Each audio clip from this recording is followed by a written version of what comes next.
నియోజకవర్గ స్థాయిలో తిరిగాము, ఏ కార్యక్రమం పెట్టినా మనం సక్సెస్ అయ్యాం. రాష్ట్రంలో టాప్ 10 లో ఏ ప్రోగ్రామ్ అయినా కలిగి లేకుండా లేదే లేదు. ఏ కార్యక్రమం అయినా 1 to 5 లోనే ఉన్నాం. అటువంటిది ఇక 5 లో రేపు రాష్ట్రంలో మెజార్టీలో కూడా 170 మెజార్టీలో ఉన్నారని నా మీరు టాప్ 10 లో అంటే రాష్ట్రంలో వచ్చిన 175 నియోజకవర్గంలో వచ్చే మెజార్టీలో మన నియోజకవర్గంలో ఉన్నారు. ఎందుకంటే మనకు సరైన వ్యక్తి ఎంపీగా దొరికారు.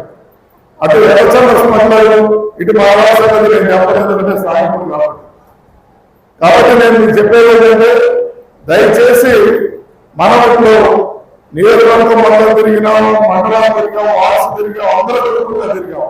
ఇప్పుడు ఎవరు బూత్ స్థాయిలో మనం బయట